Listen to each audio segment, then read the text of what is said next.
Buenas tardes. ¿Cómo están? ¿Bien? Esta charla va a ser un poco larga. Tengo planeado un requerito que hagamos el contenido propuesto hacia la mitad, como para olvidarnos un poquito, unos 10-15 minuticos. Mi nombre es Óscar Agüero, soy ingeniero de sistemas egresado aquí de la Universidad Nacional de Colombia. Tengo una maestría en telecomunicaciones. Intenté hacer una especialización en física, pero nunca me gradué. Hice todas las materias y todo, pero quedó pendiente una cosa por ahí. Y tengo embolatado un doctorado hace rato. Estaba trabajando con una cosa, bueno, en la maestría, que es de telecomunicaciones, el trabajo de grado fue como un análisis estadístico del tráfico IP aquí del campus de la universidad, IP versión 4 en esa época. Todavía estamos en IP versión 4, por cosas de la vida.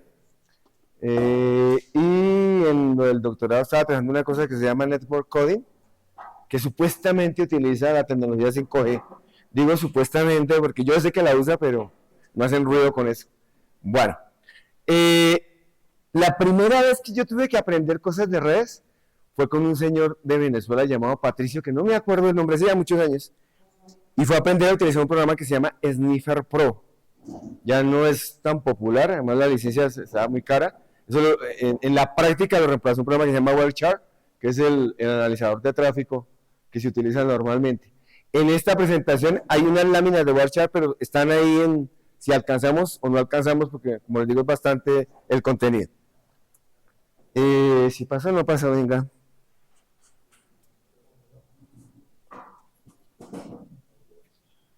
Nuestra agenda propuesta. Entonces, la primera parte de la introducción, básicamente llega hasta aquí, hasta los tipos de redes. Internet, una visión práctica, como ver cómo son los componentes, como si fuera un Lego, qué fecha lo compone. Después una visión de los servicios, eso rapidito. Vamos a tratar de hacernos una idea de qué es una red de datos. Las redes de datos tienen 4 componentes básicos: los nodos, como los computadores; los enlaces, que es lo que permite que se comuniquen los señores computadores; los protocolos y los servicios. Ahí veremos unas definiciones corticas de esos 4 elementos. Este tipo de redes de datos tiene que ver como con un vocabulario que uno tiene como que atrapar en redes. Yo a veces lo cuento, a veces no lo cuento. Aquí considero que es bueno contarlo para que nos hagamos unas ideas. Ahí sería el recreo. No sé cuánto nos demoremos exactamente, pero espero que no sea más de 1h30. Hacemos descansito. Y después continuamos con los otros temas. Los modelos conceptuales, un modelo que para mí es muy importante para entender, para hacer diagnósticos y entender el comportamiento de la red, que es el modelo borde-centro. Y otro que es el que normalmente sí todos los libros de redes cuentan, y es el modelo de capas, que es la arquitectura de comunicaciones. Vamos a estudiar ciertos detalles del modelo OSI, contrastarlo con el modelo que utiliza Internet, que es el de TCP/IP, los conceptos y algunas cosas que los diferencian. Y si hay tiempo, yo le estimo unos 20-25 minutos a lo que tiene que ver con Wireshark, entonces lo miraríamos. Y si no, por si estas láminas están ocultas en la presentación, las de Wireshark, como unas 10 laminitas donde se hace como un análisis rápido de qué ciberataques y qué medidas de protección hay en las redes de acuerdo con el modelo OSI, o para darle una aplicación a ese concepto. Desde el punto de vista de, ¿cómo sería?, de elementos grandes, no es más, el detalle sí es bastante grande. ¿No hay tengan alguna pregunta antes de? ¿No? ¿Buena? Bueno. Entonces arrancamos con la introducción. Esta lámina ladrilluda es porque resume 4 ideas importantes de la charla. 1. La comunicación de datos es una parte fundamental de la computación. Es más, si uno en este momento le vendieran un celular y que no tuviera acceso a redes, creo que ninguno lo compraría. Necesita tener acceso a alguna cosa de redes. Actualmente no se puede concebir un sistema de información que no esté soportado sobre una red de computadores. Otro elemento interesante, que aquí no le vamos a dedicar mucho tiempo, lo mínimo, es poder identificar cada dispositivo conectado a la red. En nuestro caso, en este momento tecnológico, lo que se utiliza son las direcciones de un protocolo que se llama IP. Hay 2 versiones, IP versión 4 e IP versión 6. Por allá al final está planteado revisar como unos temitas de estos, pero no muy en detalle porque esto es más bien conceptual. Normalmente redes a uno le toca estar estudiándolo seguido, lo que tiene que ver con redes de computadores, porque todo el tiempo están creando y diseñando o nuevos protocolos o renovando los antiguos. De por sí, voy a hablar de mi experiencia, a uno para aprender IP versión 6 le toca como olvidarse de cosas de IP versión 4, toca desaprender un poquito, porque cambian ciertos conceptos. Y el objetivo de nuestra charla es a apropiarnos de diversos o varios conceptos de redes de datos, los que están planteados, no hay más. Bueno, el primer tema es ver las tuercas y los tornillos de Internet. Imagínense que estamos comprando como piezas para armar un rompecabezas, las piezas de un Lego. Entonces, ¿qué piezas son las que componen una red? Miles de millones de dispositivos conectados que ejecutan aplicaciones en el borde de Internet, que ahorita vamos a ver ese modelo. En inglés normalmente lo llaman end systems, son los equipos que están al final de la red. Mi portátil que está en este momento, además no está ni conectado a la red. Esto no tiene Wi-Fi, ¿cierto? Yo no me conecté a nada. Bueno. Voy a que esos equipos realmente no le pasen información a nadie más, ellos lo reciben al final. Entonces aquí hay como vehículos, carros, los semáforos, hay como un refrigerador, un portátil, equipos que están en ese sitio. Los otros son los equipos que permiten pasar paquetes de información de un lado al otro. Hay de dos tipos básicamente, los routers o enrutadores o encaminadores, como le dicen los españoles, y los switches. Cuando veamos el modelo OSI, que lo vamos a ver más tardecito, los routers, el trabajo lo hacen en la capa 3 del modelo OSI, que es la capa de red. Los switches de datos, en general, hacen su trabajo en la capa 2, en el segundo nivel del modelo de datos. Hay switches nivel 3, o switches capa 3, porque son switches que son de la capa 2, que tienen funcionalidades del siguiente nivel. Y así los venden, de esa manera. Otra ficha que hay que comprar para armar este rompecabezas son los enlaces de comunicaciones, que pueden ser cables, elementos inalámbricos. Aquí lo interesante de esto, que ya la mitad más adelante lo vamos a ver, la tasa de transmisión, el ancho de banda, que es capaz de manejar cada uno de esos enlaces. Y cuando uno, no sé si se dieron cuenta del dibujito, iba como mostrando las cosas, cuando uno agrupa un router, varios switches, con varios nodos asociados a un enlace, puede crear una red o subred, cuando los junta de manera física y lógica, y los configura entre ellos. Internet se conoce como la red de redes, pero esto viene de un concepto que ahora poco se menciona. Yo lo estuve como en dos textos, y era que antiguamente decían que había Internet con I minúscula e Internet con I mayúscula. La Internet con I minúscula es un conjunto de computadores que utilizan TCP/IP, pero que solo se hablan entre ellos. En su sitio local, por ejemplo, Toyota tiene su Internet pequeñita, la Universidad de los Andes tiene su Internet pequeñita, no sé, el New York Times como periódico tiene su Internet pequeñita. Y en ese sentido, esta definición tiene sentido. La Internet grande, pues es la Internet de Internets, es la que junta las Internet de las diferentes empresas u organizaciones. Y lo recomendado es que cuando uno habla de Internet grandota, pues la coloque en mayúsculas. Pero como les digo, un poco se usa ese conceptico de la Internet pequeña con I minúscula. Bueno, aquí estaba contando que básicamente son, ISP es una sigla que significa proveedor de servicios de Internet, son los que se interconectan para permitir que se construya la Internet con I mayúscula. Otros elementos que hay que comprar, además de los, acuérdense que estaban con la analogía del Lego para armar un rompecabezas. Los protocolos están por todas partes, permiten el control y envío de recepción de mensajes. Aquí nos cuentan los nombres de algunas, HTTP, el streaming de video, Skype, TCP, IP, Wi-Fi, hay que 4G y 5G, los coloqué una vez, protocolo de Ethernet, que es de redes LAN. Y para cerrar este cuentito, que la siguiente ya es con servicios, hay unos documentos donde se especifican cómo funcionan las cosas en Internet. Se llaman RFCs, Request for Comments, como solicitudes de comentarios de la gente. Son de acceso público. El mayor lío es que, bueno, los dos libros grandes están en inglés. El otro lío es que normalmente esos documentos hacen referencia a otros más que uno debiera conocer para poder entender eso. ¿Quiénes son los que coordinan la construcción de esos documentos? Se llama la IETF, Internal Engineering Task Force. Yo Task Force lo traduzco como grupo de ingeniería de Internet. Son personas que trabajan para Google, Amazon, Cisco, o personas que están terminando sus doctorados en las universidades, como o investigadores independientes, gente que trabaja por su cuenta, que se sienta, hace los experimentos y acomoda las cosas para que Internet funcione. De por sí, por ejemplo, con los protocolos ellos tienen una regla, no sé si se la han cambiado, no vuelto a revisar. Por ejemplo, para que uno acepte un protocolo, imaginemos que nos inventamos un protocolo para pasar olores de un extremo al otro. Un sitio analiza los componentes de un olor, lleva la información, a otro lado lo sintetiza para que llegue el perfume que leyó en un extremo. Para que ellos tengan en cuenta en Internet el protocolo, quien haga eso tiene que mostrar 2 implementaciones de eso funcionando, o si no, no se lo aceptan. O sea, no reciben como propuestas en papel, sino que tengan algo funcionando en ese tipo de temas. No es tan aéreo. Bueno, y este es el otro enfoque, el enfoque de los servicios. Ya no es juntar las fichas, sino que qué servicios ofrece Internet. Entonces, desde ese punto de vista, Internet es una infraestructura, hardware y software, que proporciona servicios a las aplicaciones. Entendamos las aplicaciones como programas que le permiten a las organizaciones y a las personas resolver sus problemas. Hay una clasificación que yo ratos utilizo en mis cursos del tipo de software que existe, hay de 3 tipos. Están las aplicaciones, que es como la nómina de una empresa, el sistema de reservas de avión, no sé, de Bianca, para que los pilotos, las azafatas organicen su tiempo, los pasajeros lleguen y tengan su silla. Tiene que ver con los líos de las personas o de las empresas. Están los sistemas operativos, que son los programas que le permiten utilizar los computadores.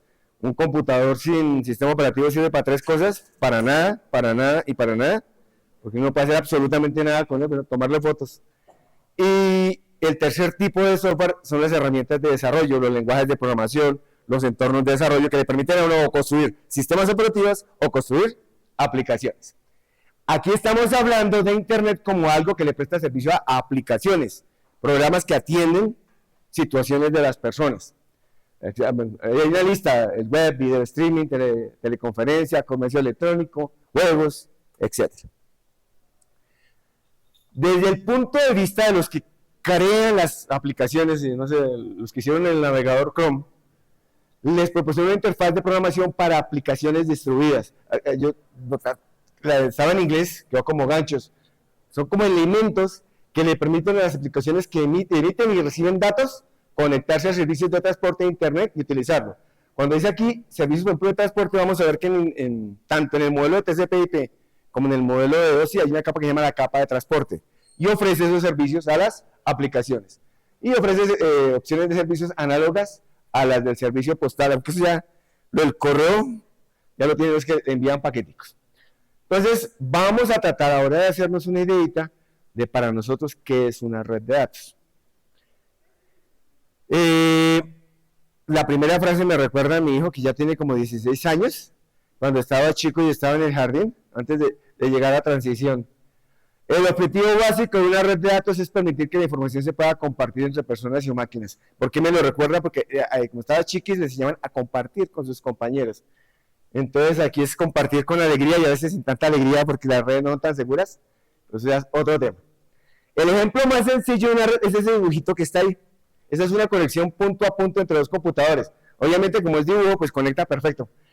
Es utilizar solo 2 equipos, que pueden ser los computadores, conectados directamente a través de algún medio físico, como un cable con varios hilos, donde cada hilo realiza una función específica para facilitar la comunicación. Por ejemplo, ese es un tema que aquí no veremos hoy, que en un cableado, cuáles son los 8 hilos de un cable UTP, qué es lo que hacen, que uno debería entenderlo, hacerse una idea. En este ejemplito, el medio físico es el cable, recibe el nombre de enlace, link en inglés porque a veces por ahí aparece la palabra, y cada computador recibe el nombre de nodo. Este tipo de enlace recibe el nombre de enlace punto a punto, porque solo están comunicando 2 nodos. En la siguiente lámina hay un ejemplo de una conexión multipunto, o múltiple acceso, como lo llaman aquí en este caso. Observen que todos los equipos, por lo menos en el dibujito, están compartiendo el mismo enlace. Si alguien revisa la historia de la tecnología Ethernet, que es la tecnología más usada en redes LAN, la primera tecnología que sacaron al mercado, que se llamaba, la denominación técnica es 10 base 5, era con coaxial grueso. Era un cable coaxial que era de color naranja, y yo creo que era grueso como un marcadorcito de estos, el cable. Y había unos aparaticos que eran unas cajitas, y uno las colocaba así, tenía como una puntica de un chinche, y entraba y tocaba el centro del cable coaxial. Yo llamaba vampiros a las cajitas esas. Yo nunca vi una funcionando. Había una en la Universidad Católica hasta hace como unos 5 o 6 años que la tenían ahí de demostración, para que uno viera esa como primera tecnología de 10 base 5. Pero yo nunca vi una funcionando. Cuando comencé a trabajar con redes Ethernet, era con coaxial delgado. ¿Recuerdan el cable de las antenas de televisión? Que es redondito, de ese tamaño. Pero por favor, entonces recordemos, conexión punto a punto, conexión multipunto o de múltiple acceso. Cada de estos tipos de enlaces, de acuerdo con la tecnología utilizada, ya sea satélite, porque hay redes que utilizan redes satelitales, cable de cobre, fibra óptica, etcétera, tienen características específicas, máxima cantidad de equipos conectados, máximos y mínimos de velocidades, de transferencia, etcétera. Aquí hay otra cosa, historia mía. Cuando comencé a trabajar con redes, yo creía que saber de redes era eso. No es que la tecnología 10 base 5 que les menciono, máximo son 500 metros, máximo se le pueden colocar, no sé, 200 equipos en el tramo. En cable UTP la distancia máxima son 100 metros, en fibra óptica si es de full era máximo 1000 metros, si era ya de fibra más reciente puede estar hasta 2000 metros. Todo eso tiene que ver con redes, pero con tecnología de redes. Esa de 10 base 5 que les mencioné hace un rato, eso ya no se usa. Es más, si alguien ve una, tómese una foto, porque eso ya es arqueología de redes, ya no usa nadie, exceptuando para que nos tuviéramos, se acabara este planeta, nos tocara volvernos tecnológicamente, pero en principio ya son cosas que pasaron a la historia. Esos elementos tecnológicos dependen del instante en que uno esté. Ustedes en este momento están trabajando con ciertas tecnologías que hace unos 20 o 30 años, cuando comencé a trabajar con esto, ni existían. Y se acordarán de mí que en 20 o 30 años, eso que usted está usando, sus hijos, sus sobrinos van a decir, tío, y usted usaba eso. Usted usaba computadores electrónicos, ahora todos son cuánticos. Eso puede pasar, porque puede demorar más, ¿no? Dos conceptos importantes. Las redes pueden estar interconectadas con otras redes. Esto tiene que ver con el concepto de sistemas en general. Son sistemas que se pueden interconectar a otros sistemas.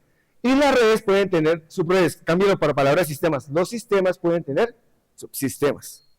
Desde el punto de vista del paradigma de ingeniería de sistemas, no como profesión, sino como concepto, las redes es de lo más chévere. Hay unos dibujitos en esa esquina que muestran cómo uno puede, con base en diferentes nodos interconectados, imaginarse que eso se comporta como una nube, o al revés, interconectar nubes para conformar una red más grande. Se tiene que ver como con elementos topológicos por allá, pero son dibujitos simpáticos. Hace un rato, cuando inicié, les dije, las redes constan de 4 tipos aquí lo llaman piezas o componentes. 2 componentes de tipo hardware, 2 componentes de tipo software. Esto está bastante simplificado, ¿no? Componentes de hardware, los nodos y los enlaces de comunicación. Nodos, pues mi smartphone, los PCs que están utilizando en este momento. Enlaces de comunicación, aquí vamos a dar una teoría, un modelamiento sencillo, pero bastante útil. Y de software, vamos a tener 2 en cuenta, los protocolos, quienes controlan el envío y la recepción de los mensajes, y los servicios, que permiten intercambiar datos, programas, música, etcétera, documentos. Y aquí está en negrilla, en cursiva y gritado así, básico o grosero, ofensivo. Una red de datos existe porque ofrece servicios que las personas utilizan. Si usted crea una red que tenga muy bonita fibra óptica, tenga excelente ancho de banda, que tenga aplicaciones muy simpáticas, pero la gente no la utiliza, no tiene sentido esa red. Las personas las tienen que utilizar. Ay, mire, tenía una animación simpática. Nodos, enlaces, protocolos y servicios. Pero es para recordar que son esos 4 componentes lo que vamos a ver ahorita. Hablemos de los nodos. Ejemplos de nodos tenemos los PCs, las estaciones de trabajo, los switches, los routers. Fíjense que aunque los routers y los switches están como el centro de la red, siguen siendo nodos de la red, entre ellos, smartphones, etc. Aquí viene una cosa que le permite a uno como identificar cuándo es un nodo algo y cuándo no lo es. Dice, un nodo tiene capacidades de reconocer, o sea que de alguna manera mira la información y procesar o enviar transmisiones a otro nodo. En una red uno puede estar en 3 posiciones, o es el que transmite, o es el que recibe, o es el que está en la mitad. Primero, un punto de conexión para transmitir datos, entonces el que está enviando el video, la película. Un punto de redistribución para transmitir los datos, está como en la mitad, y él decide si envía para Bogotá, para Cali, para Medellín, o incluso para Bogotá, Medellín y Cali, porque va para los 3 sitios una copia de cada uno de esos paquetes. Y al final, un punto final de transmisión de datos. Cuando vamos al modelo de capas, nos vamos a dar cuenta que hay como niveles de abstracción diferentes en el manejo de la información. Pero aquí voy a colocar un ejemplo de algo que no es un nodo, aunque está en la red, cuando uno lo ve desde cierto punto de vista. Imaginémonos que hay un servidor de correo. y otro servidor de correo que están intercambiando información entre los dos. Pero resulta que el servidor que tengo aquí en mi mano derecha, su tarjeta de red tiene un conector de fibra óptica. Es un cable de fibra óptica, entrega luz para representar la información. Y el que está al lado izquierdo tiene un cable de cobre, un cable UTP. Resulta que yo en la mitad me consigo una cajita que se llama un conversor de medio, donde yo coloco a este lado la fibra óptica, a este lado el cable de cobre, y se comienzan a conversar los dos. Pregunta, desde el punto de vista del servicio de correo electrónico, ¿esa cajita es un nodo o no es un nodo? No lo es. Porque él no está reconociendo ni procesando la información del correo. Lo hace a nivel de bit, a nivel físico, pero como servicio no aparece. Y hay que tener un poquito de cuidado con eso porque dependiendo del nivel de abstracción que uno maneje, a veces se comportan como nodos, a veces no se comportan como nodos. En ocasiones uno tiene problemas en la red que uno no entiende qué está pasando, resulta que el daño es físico. Porque uno lo está analizando desde el punto de vista más abstracto, desde el punto de vista de servicio. Este dibujito es viejo, pero me fascina. Es como nuestro modo de entender un nodo básico en una red. Va a tener un procesador, aquí le llamaron CPU. Normalmente en la arquitectura de Von Neumann, para que funcione un computador, tiene que tener memoria. Aquí le agregaron el caché porque son muy elegantes. Hay un sistema por el cual los diferentes componentes del sistema basado en cómputo se comunican, pero aparece una cajita que está con un color verde ahí. Sí, se parece. Como un verde pistacho, el adaptador o tarjeta de red. Lo que hace que un computador, un sistema basado en cómputo, sea un nodo de red porque se puede hablar, con la red puede tener uno o más, pero mínimo uno. Una tarjeta de red necesita una o más direcciones para ser identificada. Esto también es bien importante. Cada uno de los equipos que esté dentro de una red, estamos hablando de nodos, tiene que poderse identificar de manera única. Que no esté repetido dentro del conjunto de elementos que están dentro de la red.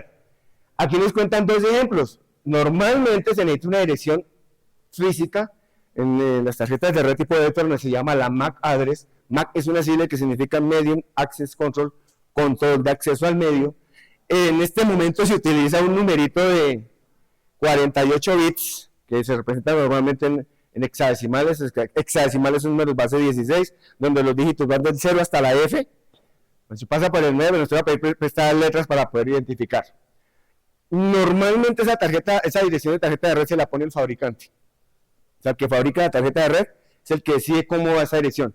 De por sí se investigan, aquí no lo vamos a ver, los primeros 3 bytes, primeros 3 octetos de la tarjeta de red normalmente identifica al fabricante porque a nivel mundial están organizados para que más o menos se pueda identificar quién fabrica las tarjetas de red. Los otros 3 ya son números que dentro de la empresa que fabrica las tarjetas le van asignando a las que van construyendo.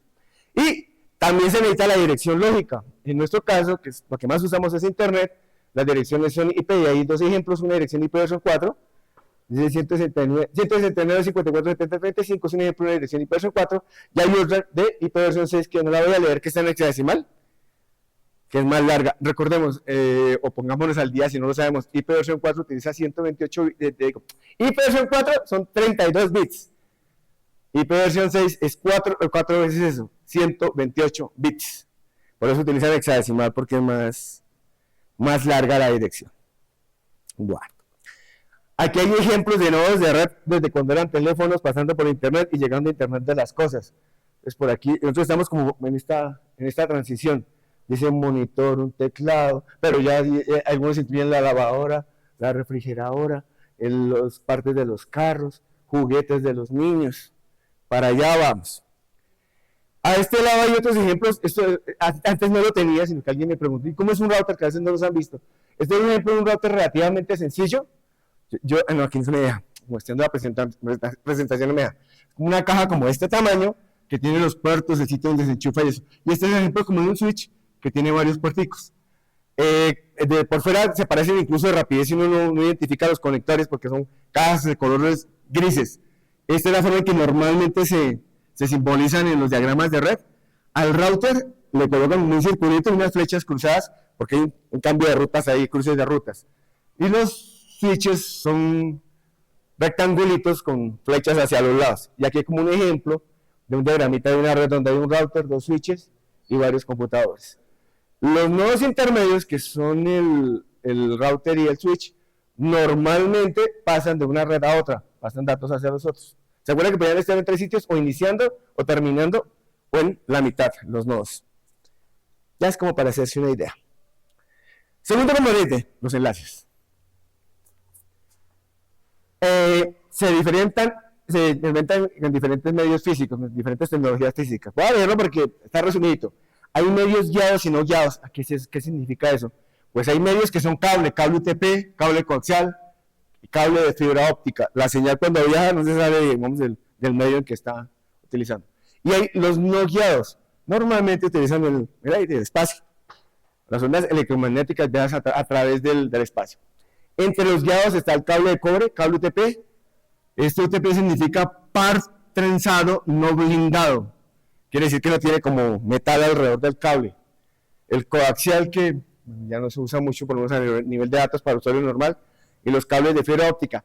La fibra óptica, imagínense como dos tipos de vidrio o de plástico, donde el vidrio que está uno envuelve al otro, el que está en el centro, tiene unas características de transmisión de la luz diferente al que está alrededor, y se convierte en un guía ondas. Si uno logra ingresar la luz en cierto ángulo, se va dando como topecitos contra las paredes, y ya va a otro extremo.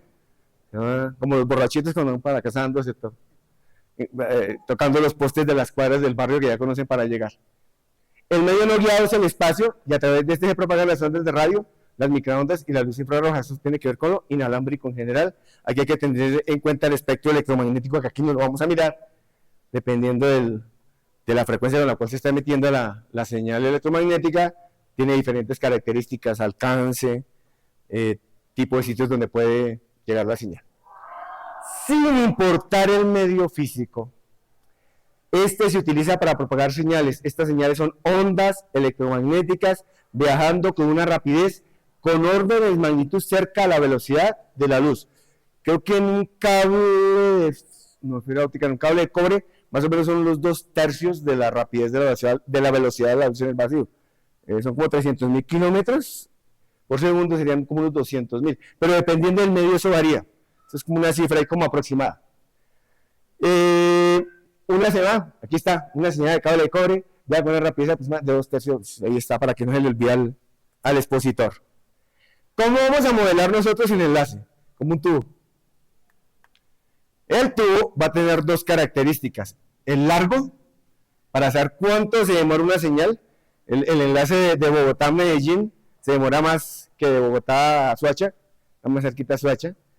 Y el otro, en nuestro tubo, es el área del corte transversal. Qué tan gordo o qué tan flaquito es el tubo.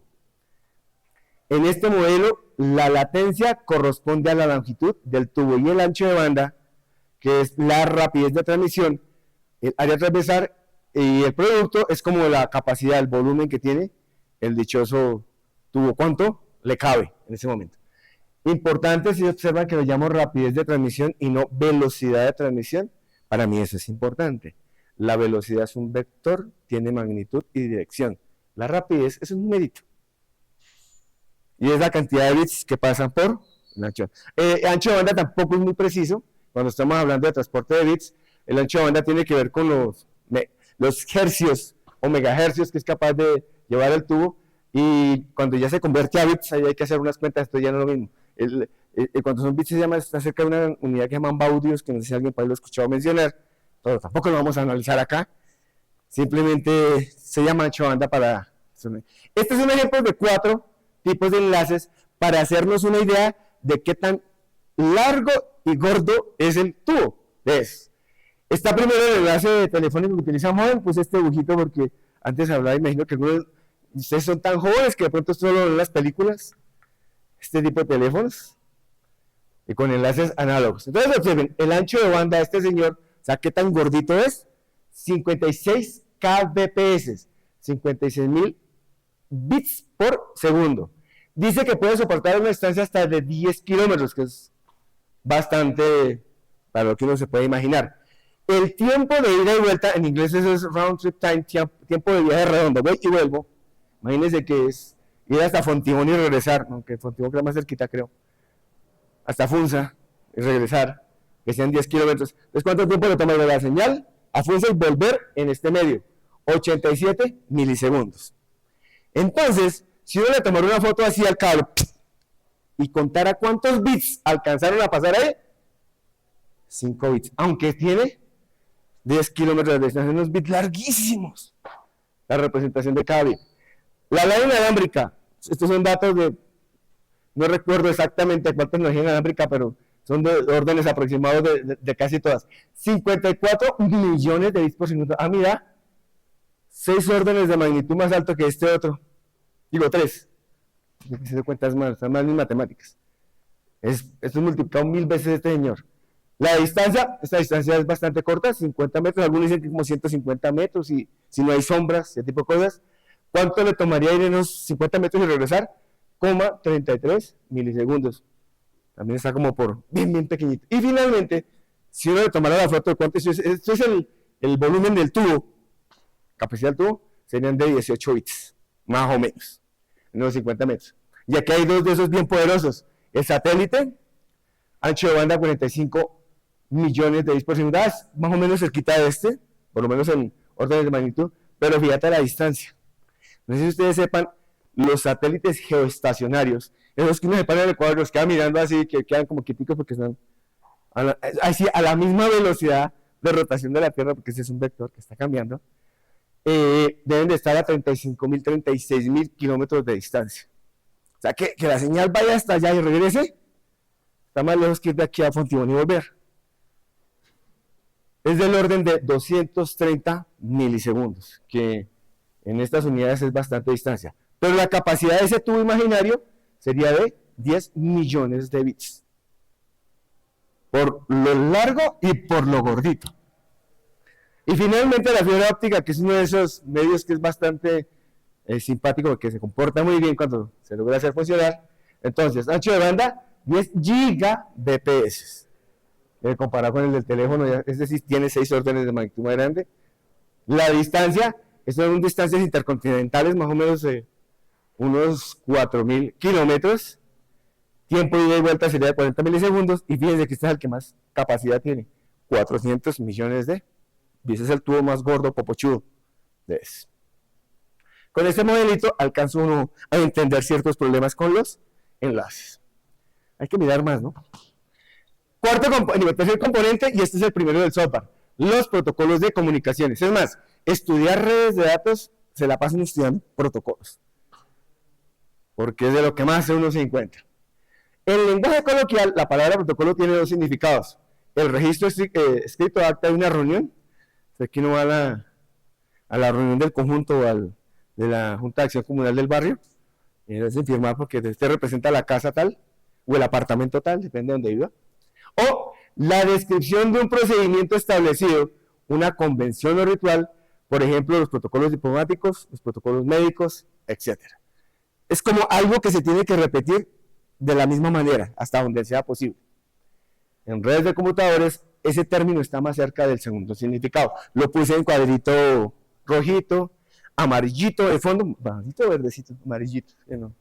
Define un procedimiento de comunicaciones que se puede repetir. Y esto de repetir es importante, porque aquí nos lo aclaran: un protocolo no es un diálogo, pues un diálogo puede tener un curso no predecible que no puede ser repetido. ¿Alguien levantó la mano por allá?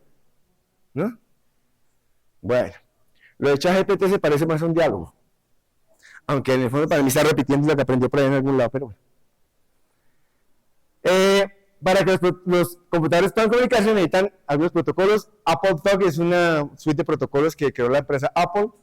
IPX, SPX, hay una red que se llama, yo creo que todavía existe, para algunos se llama Novel Network, pero no, creo que tecnológicamente ha caído bastante. En Estados Unidos hay bastantes instalaciones de esas, aquí en Colombia hubo algunas. SNA, esto no recuerdo qué significa esta sigla. SNA System Network Architecture, arquitectura de redes de sistemas. Ese es de la empresa IBM. Y cuando yo era joven y bello así como ustedes, me tocaba ir a la biblioteca Luis Ángel Arango a pedir prestados los libros. No, bueno, cuando ya estaba terminando la carrera. Y la red que ellos tenían en la Luis Ángel Arango era una SNA. Y todos los equipos eran IBM, la pantalla era marca IBM, el teclado era marca IBM, uno seguía el cable cual sea controla comunicaciones marca IBM, era de ellos y utilizaba SNA.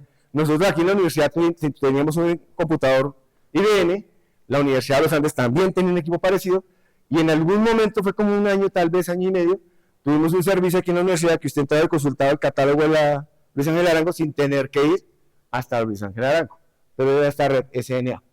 Pero eso duró poquito porque después llegó TCP/IP. TCP/IP es la suite de protocolos de Internet. Y en general ha reemplazado muchísimas cosas que antes solían utilizarse de otra manera. Es el más popular, por decirlo algo más. Un protocolo de comunicación es una convención de comportamiento que define el orden temporal de las interacciones entre las entidades colegas, al igual que el formato, la sintaxis y la semántica del mensaje. O sea, cómo van organizados los bits y qué significado se le tratan de dar. ¿Qué se trata de entender con eso? Esto es, cuando dicto redes, esto se lo tienen que aprender de memoria a los estudiantes. Vemos 3 definiciones de protocolos y esta es la que quiero que siempre se acuerden. Un protocolo define 3 cosas: el formato de los mensajes, cómo van organizados los mensajes; 2, el orden de envío y recepción de los mensajes, ya es que uno no se despide antes de saludar, algo así; y finalmente, qué acciones deben realizarse al transmitir o recibir esos mensajes por parte de los nodos. O sea, que están como comprometidos. Este dibujo, que es bastante cargado, tiene bastante data, son 3 componentes de uno de los protocolos que a mí me gusta más, pero es de los más complejos que tiene TCP/IP, que se llama Transmission Control Protocol. Es un protocolo que está en la capa de transporte y hace cosas maravillosas de los que permiten que Internet exista. Y aquí nos están mostrando en dibujitos esos 3 elementos que estaban en el cuadrito anterior. Nos decía, 1, define el formato del mensaje. Resulta que la cabecera del segmento TCP, el mensaje de TCP se llama segmento. Los primeros 16 bits dice cuál es el puerto de origen. Los siguientes, el puerto de destino. Ustedes han escuchado, por ejemplo, que en el web el puerto es el 80. El correo electrónico es el 25. Entonces, ahí viene ese numerito. Ese 80 para decir qué número de puerto tiene que acceder. Aquí vienen un par de números de secuencia, el de envío y el de recepción, porque resulta que TCP se toma la molestia de contar los bytes para saber si el mensaje llegó completo o no llegó completo. Entonces, aquí va contando. Vamos a suponer que es una fotografía de un... ¿Cuál es el perro que yo utilizo? San Bernardo. La fotografía quedó dividida en 4 pedazos y aquí va contando cuántos bytes van llegando. Por eso TCP como protocolo se da cuenta si falta información, porque él va llevando la cuenta. Uno de estos campos está diciendo el número de secuencia que le estoy enviando, yo voy en el byte 2000. Y este otro, le estoy haciendo acuse de recibo de lo que él me está enviando del otro lado, cuánto le he recibido. Por aquí vienen unos bits más simpáticos, está el bit de SYN, el bit de ACK, el bit de reset. A los que les gusta el Nmap, es una herramienta para intentar identificar el sistema operativo y este tipo de cosas, se aprovechan de estas características, de cómo se comporta esta información, porque resulta que Linux lo implementa de una manera, Windows de otra, y es más, entre las versiones de Windows, lo van modificando. Y ese programa de Nmap, por ejemplo, juega a cambiar estos bits y a ver qué le responde del otro lado. Y lo va reconociendo. Los que hicieron Nmap conocen bien TCP y saben cómo lo implementan los que lo hacen. Segunda partecita, el orden de transmisión de los mensajes.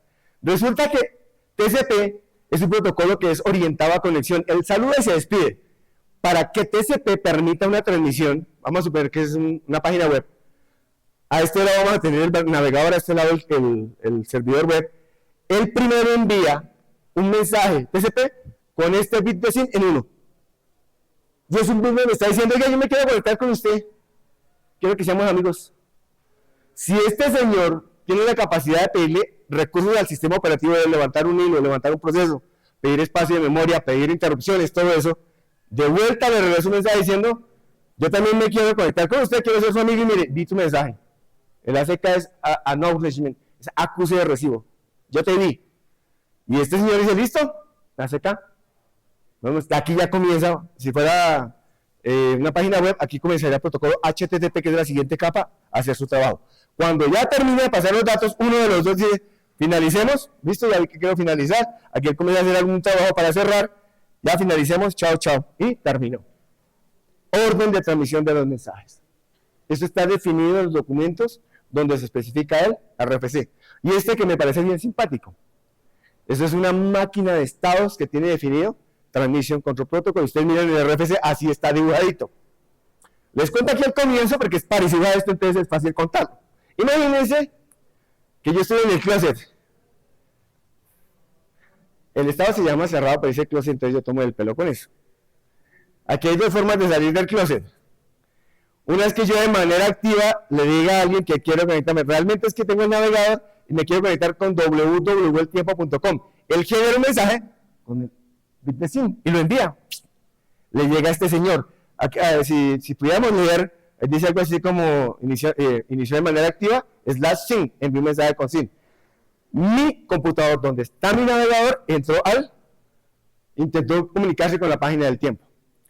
Vamos a suponernos que no pasó nada y me devuelvo y regreso otra vez al estado donde no estoy haciendo mayor cosa. Esa es una manera de salir del closet. La otra, la puedo hacer de manera pasiva. Este es el servidor web. Entonces yo le digo, levanta el servidor web y queda un estado que se llama listen. Imagínate que el servidor está así, está esperando a ver quién le pregunta cosas. Mi servidor es aburrido, nadie lo visitó, entonces puedo cerrar y regresarme. Pero puedo estar aquí en listen, ojo con esto, me llega un mensaje de alguien con el bit de SYN en 1. Alguien me está diciendo, yo quiero ver su información. O sea, alguien que está por este lado en el modelo de estados de la máquina. Entonces, ¿el qué hace? Levanta los recursos que les estaba contando hace un rato, le pide al sistema operativo, levanta un hilo, levanta un proceso, y cuando lo voy a hacer, le envía de vuelta al SYN más ACK. Y mi programa del servidor queda un estado que se llama SYN recibido. En el momento en que reciba uno de ACK, que es este que estaba aquí, él pasa a establish. Por este camino sería como el navegador, por este lado sería como el servidor. Y aquí está en el estado que quedó establecida, aquí en conexión establecida. Y esto muestra cómo hay como 4 o 5 maneras de cerrar la comunicación diferente. ¿Qué hace un protocolo?